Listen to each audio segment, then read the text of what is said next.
Namanya Marsina. Ia dibunuh karena tidak menerima teman-temannya di PHK dengan sangat culas oleh pabrik. Namanya Marsina. Gadis dari keluarga petani dibunuh karena ia punya kesadaran politik bahwa buruh nggak boleh nerimo ing pangdum saat hak-hak buruh dinista oleh perusahaan. Namanya Marsina. Gadis pemberani dari Nganjuk dibunuh karena ia berdiri di soft terdepan dalam aksi-aksi protes, membasuh kain lap busuk yang tidak direken oleh para pengusaha yang dibackingi oleh tentara dan pemerintah. Di nisannya, Marsina menulis dengan darah dan selembar nyawa bahwa buruh selamanya melawan atas penindasan. Saya Muhyiddin M. Dahlan, dokumentator partikelir dari Warung Arsip, Jas Merah, serial Siksa Orba, Marsina, hikayat terbunuhnya buruh pemberani.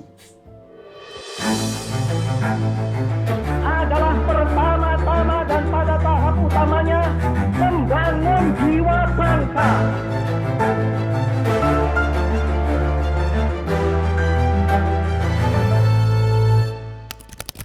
Marsina, nama yang sangat pendek, tetapi jujur saja ya, saya pertama kali mengenal nama ini justru bukan dari guntingan koran atau dari majalah. Tetapi saya mengenal pertama kali Marsina justru dari lagu. Saya mengenal Marsina dari Marginal, band punk dari Batavia yang berada di pinggir yang digawangi oleh Mike dan Bobby. Coba dengarkan bagian ref dari Marsina, Marginal.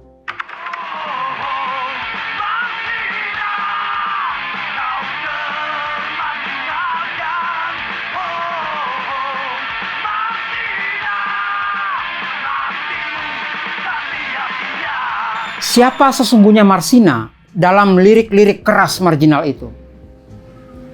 Marsina terlahir dari keluarga tani di desa Ngelundo, Kabupaten Nganjuk, Jawa Timur. Orang tuanya petani bawang.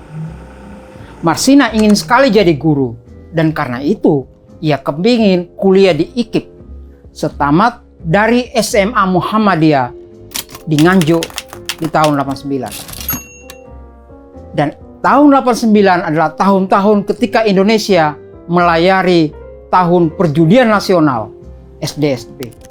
Nggak ada biaya kuliah untuk mendapatkan titel sarjana keguruan. Marsina mencari pekerjaan di luar dunia palawija, di luar lumpur sawah, dan Marsina memburu loker ke sejumlah pabrik di Surabaya.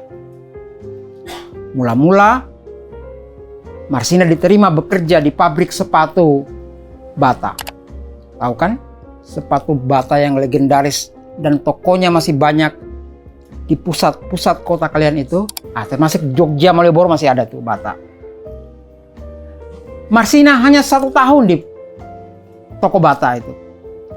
Ia pindah ke Catur Putra Surya di daerah Rungkut. Ini masih kawasan industri Surabaya. Ketika perusahaan arloji itu buka cabang di Sidoarjo, Marsina ikut pindah. Marsina ke Porong. Anda ingat Porong? Sekarang udah habis dilahap oleh lumpur. Termasuk perusahaan ini. Di pabrik arloji dan jam dinding di Porong Sidoarjo itu, di PT Catur Putra Surya, Marsina kemudian terlibat pada aksi-aksi protes dan pemogokan.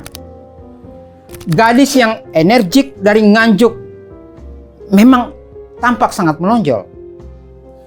Di pabrik arloji dan jam dinding ini, Marsina diplot di bagian operator mesin. Selain bekerja sebagai buruh, Marsina yang datang dari keluarga miskin juga berjualan spray atau jualan daster untuk sesama rekan buruhnya yang perempuan yang membutuhkan. Marsina juga ikut kursus ini, kursus itu untuk pemberdayaan diri. Walaupun ia seorang buruh, Marsina secara mandiri ikut kursus komputer, ikut kursus bahasa Inggris. Marsina sangat sadar bahwa skill seorang buruh mestilah terus ditingkatkan. Ya. Kalau bukan perusahaan yang melakukan peningkatan skill, mesti ia muncul dari kesadaran diri. Sekalian jaga-jaga. Siapa tahu besok nasib dinista oleh pabrik tempat kerja. Marsina juga tidak mau menjadi buruh yang cupu. Marsina sangat senang membaca koran dan mengclipping soal-soal politik agar apa? Agar nggak mudah dibodohi. Agar wawasannya tidak sebatas pagar pabrik yang dibikin tinggi seperti penjara. Marsina berkacamata minus. Usia Marsina 24 tahun. Buruh yang sadar politik itu tentu saja tidak disukai oleh perusahaan. Kalau yang pintar, sangat disukai oleh pengusaha. Tetapi kalau buruh pintar dan sadar politik, tunggu dulu. Karena terkoneksi dengan berita di koran, Marsina tahu buruh-buruh di banyak kota tengah bergejolak. Dari Tangerang di barat sana, Karawang, hingga Medan di bagian barat. Marsina yang pintar, Marsina yang punya kesadaran politik, kemudian menjadi duri di dalam pabrik. Apalagi dalam dirinya tumbuh kesadaran yang lain, yang di mana-mana menjadi spirit perlawanan abadi. Kesadaran betapa pentingnya bersolidaritas. Solidaritas adalah kemewahan ketika tepat di depanmu, gitu, kawin 3 kekuatan utama. Pengusaha, pemerintah, tentara. Dan Marsina berhadapan dengan 3 kekuatan itu dalam pabrik di saat ia menjadi juru bicara paling lantang atas tuntutan kenaikan gaji. Di saat banyak temannya mulai ciut dan mundur yang rapi karena digertak tentara, Marsina tetap memilih di depan. Ia merasa telah bersikap benar dan mengecam dengan sangat keras ancaman 13 teman buruhnya yang di PHK. Dan Marsina tidak pernah terpikir bahwa dengan sikap yang sangat keras menentang kesewenang-wenangan kayak gitu, ia mesti membayarnya dengan uang cash yang sangat mahal dan tak ternilai harganya. Marsina membayar semuanya itu secara cash dengan nyawanya. Saudara sekalian, Marsina ditemukan tidak bernyawa di daerah kelahirannya, Nganjuk. Dengan kondisi tubuh yang sangat tragis. 9 Mei 93. Di hutan Wilangan sana, Kabupaten Nganjuk, di gubuk dengan nama khas Orde Baru, Gubuk Kelompon Capir. Tubuh Marsina sudah rusak parah. Perut Marsina terdapat luka tusukan benda tajam sedalam 20 meter. Dagu Marsina memar, selaput darah Marsina robek. Bagian depan tulang kemaluan Marsina hancur. Tulang pinggul Marsina patah. Melihat kondisi jasad Marsina yang sangat memilukan seperti ini, tidak ada kata lain bahwa Marsina disiksa sangat mengerikan sebelum nyawanya pulang ke rahmatullah. Karena itu, YLBHI misalnya kemudian bergerak dengan cekatan, rapi dan berani. Karena soalnya polisi mengkategorikan kematian Marsina itu sebagai pembunuhan biasa, kriminal biasa aja. Dan terjadi adu hasil visum. Semua terdakwa yang diajukan menolak BAP mereka di muka pengadilan. Mereka semua mengaku karena disiksa habis-habisan. Polisi juga menyangkal kemudian habis-habisan juga. Nggak ada tuh siksa menyiksa kata polisi dalam penyusunan BAP. Di Mahkamah Agung, sejarah kemudian mencatat semua terdakwa yang divonis dibebaskan. Jadi mereka semua dibebaskan setelah vonis pengadilan negeri dijatuhkan. Mereka yang dibebaskan oleh Mahkamah Agung karena proses yang sangat janggal itu adalah ada namanya Karyono Wongso, dia divonis 13 tahun. Ada Prayogi 12 tahun. Ada Suprapto 12 tahun. Yudi Astono 4 tahun. Ada Yudi Susanto, ini yang paling berat, 17 tahun. Dan ada Mutiari, vonisnya 7 bulan. Bayangkan, dibebaskan semua oleh Mahkamah Agung. Dan tampil sebagai pengacara salah satu terdakwa, Yudi Susanto, adalah Trimulya Suryadi. Tri ini adalah salah satu advokat pemberani karena yakin bahwa kasus pembunuhan buruh Marsina ini kental dengan rekayasa. Karena semua terdakwa dibebaskan Mahkamah Agung, Tri meminta penyidikan atas pembunuhan Marsina diulangi dari awal.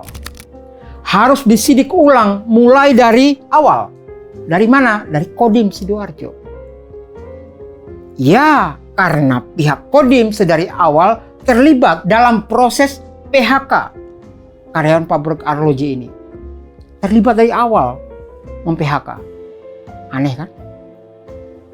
Kebebasan para terdakwa itu kemudian membuat semua versi-versi yang udah disusun dari awal itu amblas semua. Misalnya, menurut pengakuan pembantu Yudi Susanto, yang ini ya vonisnya paling berat tadi itu, 17 tahun. Namanya itu Susinawati. Menurut dia, ia melihat Karyono dan kawan-kawan ini membopong tubuh Marsina dari mobil masuk ke rumah Yudi Susanto itu di daerah Porong. Karyono Wongso kemudian menjanjikan Susi itu 100.000 supaya nggak ngomong ke siapa-siapa. Dan uang 100.000 itu mestilah dibagi Susi dengan Lasmini gitu, sesama pembantu. Dan BAP polisi teman-teman sekalian banyak disandarkan pada pengakuan Susi dan Lasmini ini. Yudi Susanto adalah manajer PT Catur Putra Surya. Konon, rapat mengeksekusi Marsina juga dilakukan di rumah Yudi yang dihadiri oleh macam-macam itu terdakwa tadi itu. Ada Yudi Astono, Mutiari, Bambang Wuryanto, Prayogi, Widayat, ataupun Karyono. Mengapa Marsina harus dihabisi? Karena Marsina dianggap otak demonstrasi buruh. Marsina bahkan ngancam dalam suratnya bakal membongkar pemalsuan arloji merek-merek terkenal yang dilakukan pihak pabrik. Padahal kalau dirunut kronologisnya, surat ancaman Marsina itu baru diterima pihak pabrik 7 Mei. Sementara Marsina hilang 5 Mei. Dan Mutiari, kepala personalia, salah satu terdakwa, misalnya dipaksa mengaku ikut rapat 5 Mei itu untuk dimasukkan ke BAP. Itu pengakuannya di pengadilan gitu ya, dipaksa. Dan pengakuan itu ada di tabloid Detik. Petugas ngotot Mutiari ini ikut rapat tanggal 5. Rapat untuk ya tadi itu mengeksekusi Marsina. Ya Mutiari yang nggak tahu apa-apa ya dia bilang nggak ada rapat. Dan nggak ada rapat kata dia. Saya nggak tahu rapat-rapat itu. Dan petugas kemudian membentaknya. Ada kok rapatnya. Kamu itu cuma saksi. Dan dikeluarkan dari rapat. Ngaku aja kamu tahu tanggal 5 itu ada rapat. Mutiari ini bahkan nggak tahu bahwa pertanyaan petugas itu soal rapat itu mengarah kepada rapat eksekusi. Belum lagi konon katanya Marsina itu disekap di rumah Yudi dari 5 Mei hingga 8 Mei. Tangan dan kakinya diikat, mulutnya disumbat, tetapi otopsi dari Rumah Sakit Sutomo oleh Profesor Harun nggak nemu memar atau bekas lecet di pergelangan kaki dan tangan. Di persidangan, pengacara Trimulya menghadirkan ahli forensik Mun'im Idris untuk membaca ulang hasil visum dari Rumah Sakit Nganjuk, terutama pada bagian patahnya tulang pinggul Marsina. Menurut Mun'im, tidak mungkin tulang keras itu patah begitu saja. Tidak mungkin, apalagi luka pada bibir kemaluan sangatlah minor. Tidak mungkin juga tulang pinggul Marsina patah karena dipukul dari belakang oleh benda tumpul.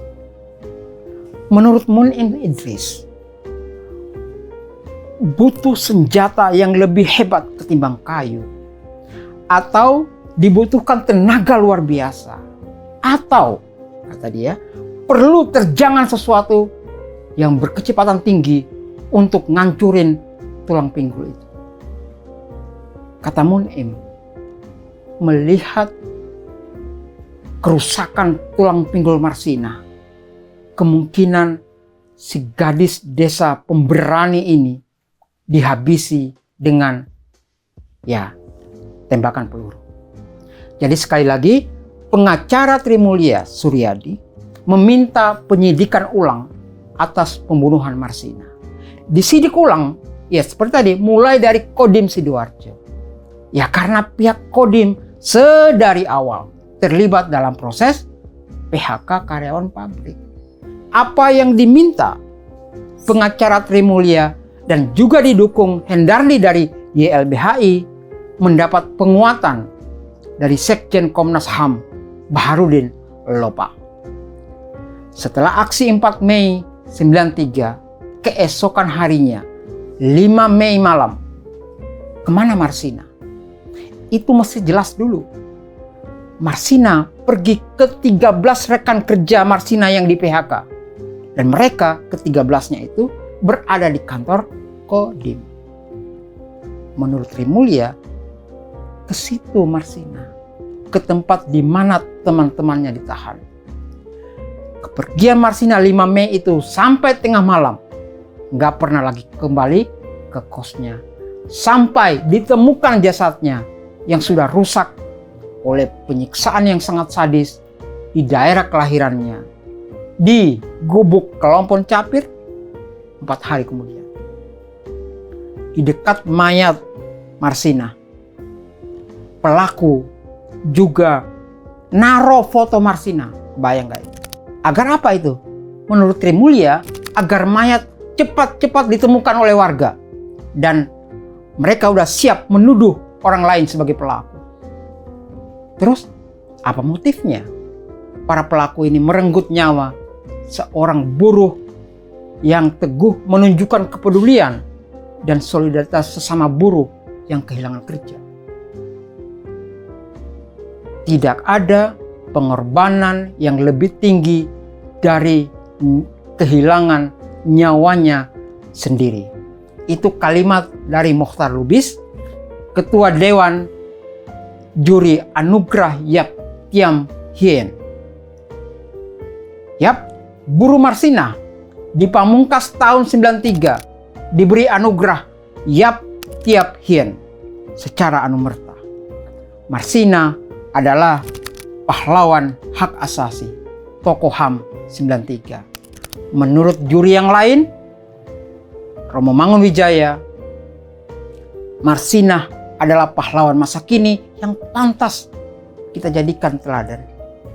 Karena dalam diri gadis rakyat ini, gadis buruh kecil yang dalam kehina-dinaannya, dalam kehinaannya memancar daya teramat kuat, menggetarkan jutaan manusia Indonesia. Dari Marsina kita belajar suatu hal. Saya kutipkan ulang kalimat Romo Mangun yang sastrawan dan rohaniawan kritis itu Dari Marsina kita belajar, terlepas dari pangkat atau keturunan, bebas dari gelar dan kekuasaan yang dipunyai, sehat atau cacat, pandai atau bodoh, siapapun manusia Indonesia haruslah dihormati, martabatnya dihargai, dilindungi oleh hukum yang berlaku bagi setiap warga negara, tanpa pandang bulu, juga tanpa dikalahkan oleh dalih apapun, bahkan oleh dalih pembangunan sekalipun. Teman-teman sekalian, saudara-saudara sekalian, jika tanganmu saat ini dileliti oleh arloji, saya nggak punya arloji, ingatlah bahwa arloji yang kamu pakai adalah bikinan buruh. Betul, kau membelinya dengan uangmu sendiri, tetapi ada keringat buruh di situ. Di setiap detaknya ada nadi buruh yang bekerja dari pagi hingga malam. Di arloji yang engkau pakai hari ini, semoga arlojimu asli ya, ada darah gadis desa pemberani bernama Marsina. Dalam surat terakhirnya, Marsina menulis, kalau perusahaan bisa nyari-nyari kesalahan karyawan, karyawan juga bisa nyari kesalahan perusahaan. Perusahaan memalsukan arloji dari merek-merek terkenal. Marsina itu arloji sejati. Masih ingat bunyi puisi Sapardi Djoko Damono tentang Marsina kan? Marsina itu arloji sejati, melingkar di pergelangan tangan kita ini, dirabanya denyut nadi kita, dan diingatkannya agar belajar memahami hakikat presisi. Saudara sekalian, wal asri, demi waktu, salam arloji. Al-Fatihah untuk buruh Marsina yang pemberani. Seperti lagu marginal, Marsina matimu tak sia-sia. Saya Muhyiddin M. Dahlan, dokumentator Partikelir Warung Arsip dari toko buku Warung Sastra di batas kota Jogja dan Kabupaten Sleman, jas merah. Sampai jumpa di episode Siksa Orba selanjutnya. Terima kasih.